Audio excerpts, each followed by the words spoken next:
Next up, we have Lisa Yankton. And I'm sure her bio was on this page.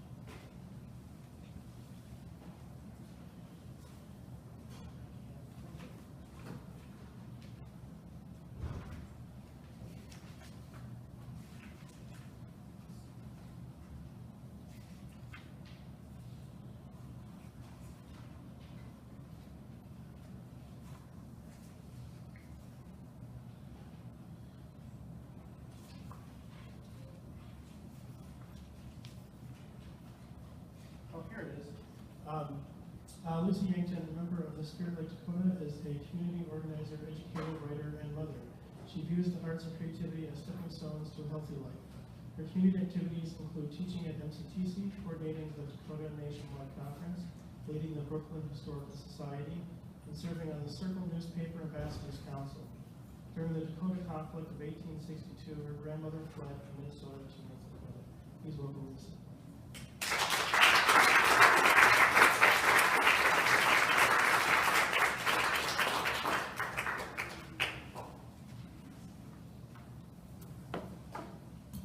Hamadaka Biampe to Washte, Chante Washte and Nape, Chuzape, Uyishkiam, Chiankape, we Chakapi, we Imachiape.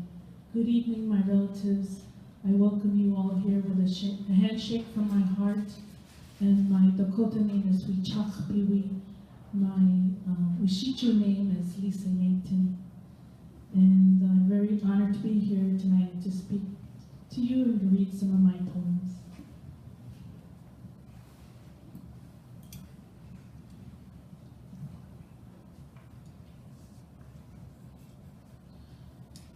The first one I'll read tonight is Chanku Shichung.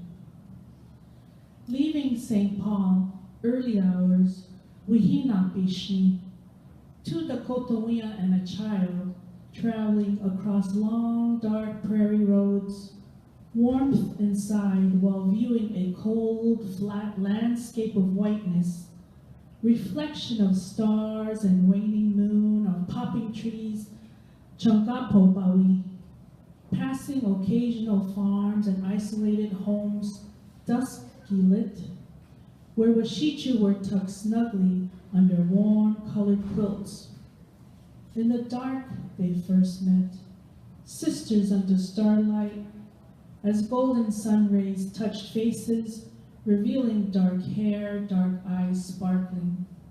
Discussion of hearts, tight, light and hearts heavy. The backseat child was wrapped in dreams to honor ancestors, to follow the tracks, to sacrifice. Dakota Memorial Ride 38+2, Chanku Shichung. In Morton, they arrive hours later to bring food. Dakota Wian ready to prepare a hot early breakfast feast. A large-hearted but misguided woman tells someone not to serve the food they brought. Lateral trauma of the people. Dakota Wea avails to her a family teaching. Food is a sacred gift to be shared. Oyate wichawutapi. In a gym, the riders line up, men, women, children, visitors, to honor the ancestors, to feed them.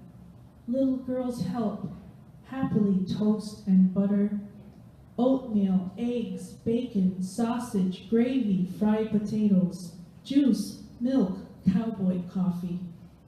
Elders sit in a circle, ancient teachings. New friends, old friends, friends from afar, to renew and to heal. Ichante washte. Frosty morning in his gray pickup truck, kind-faced Dakota rider brings them to a corral, to dozens of curious four-leggeds, equine encircled Dakota Wea and girls, paint horses, quarter horses, Appaloosas, Palominos, vigorous horses of the 4 colors. The rider carries a bag of treats. Shokawakanyan kapi. Joyous little girls climb on leather saddles to ride, with brown and white dancing feather on horses' bridle, Wambadiwiyaka Kiwanchi. Zenith sun, Wiotaha Wachipi. Gem resounds, earth drum heartbeats, Wichasha Dawampi. 3 visiting chiefs in headdresses speak wisdom, Yamini Wichashta Ichama Pahatum. Eagle staffs, graceful male and female dancers, beautiful colors, Ohomani. Dakotowiya Ominichie gather and visit.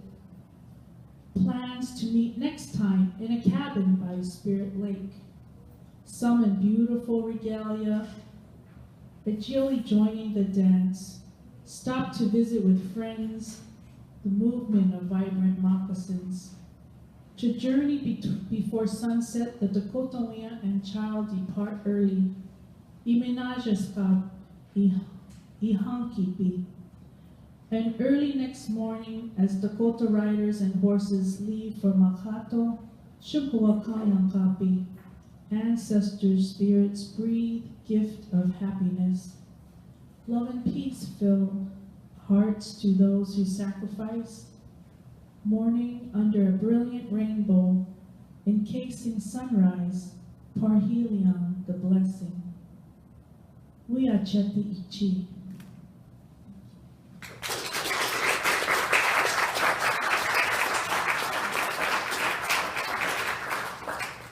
Thank you, Pitamayan.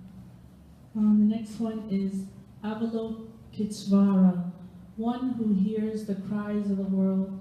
And this one is about a statue that is in the museum in St. Louis, Missouri, the Nelson Atkins Museum. It's a 900-year-old Buddhist Ponyin.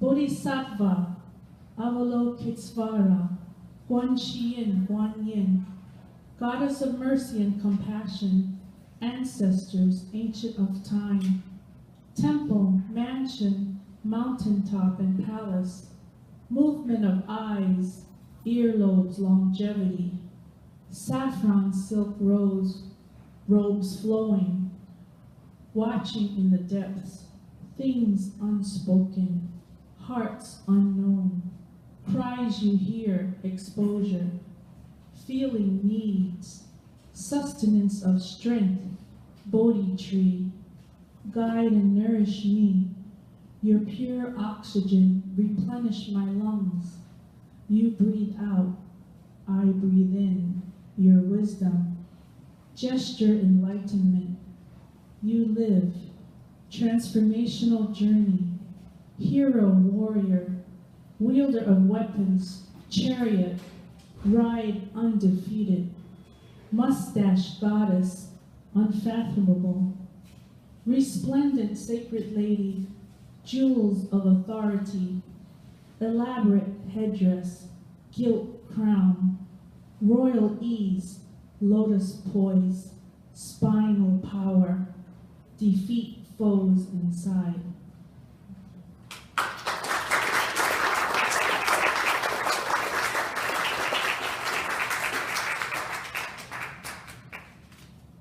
Thank you, and I'll read my writing that's published in the St. Paul Almanac, and I hope that you pick up a copy, like our gracious host had told about. Yep.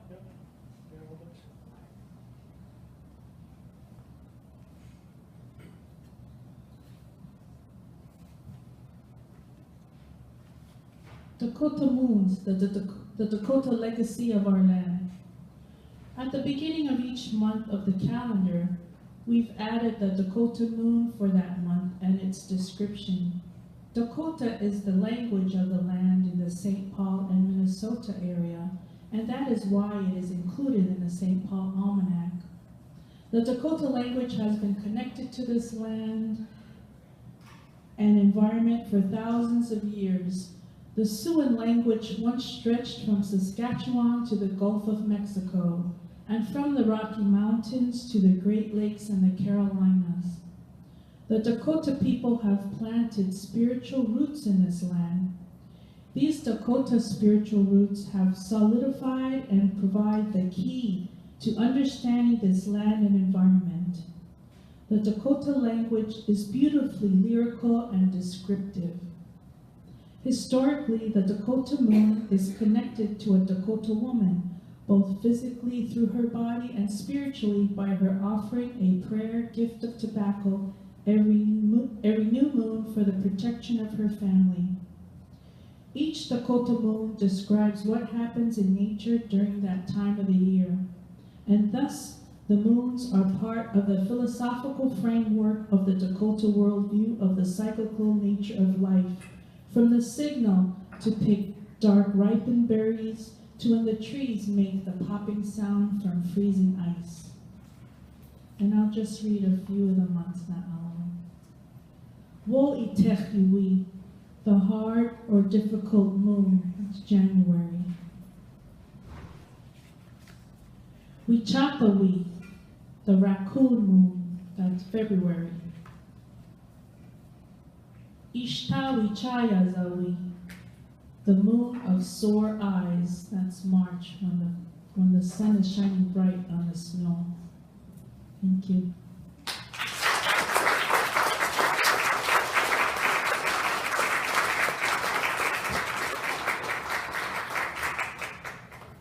And my last poem is Cha'otina, Protean Danger in the Little People Village. Cha'otina is what our people call the little people. Two small braids, buckskin, tiny moccasins walking silent, deep, dense brush and glen, sending silently our name, shattered glass through Dakota minds.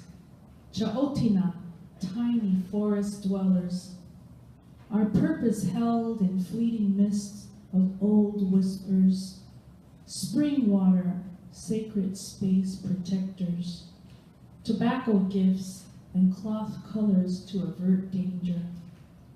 Toddlerhood, those Dakota chosen ones, Cha'otina small braids playing by their baby feet, stomping on small human toes with our little moccasins, poking their knees with our small dark hands. Remember us, your once playmates. In corners of the dark adult Dakota eyes, glimpse us in flashing movement, guardians, protectors, messengers. Two newly acquainted strangers, Dakota male and female walk ancient Cha'otina trails, picking medicine, tartness of small berries, fragrant purple wildflower perfume, watching sunsets in a row on Pahachante, Heart Hill, prayers of tobacco, pairs of small Cha'otina ears listening, a rainbow to lean on. Dakota Wichasha shows her a perfectly round table of stone, matching small stone chairs in the Cha'otina village, a cave hidden in stories.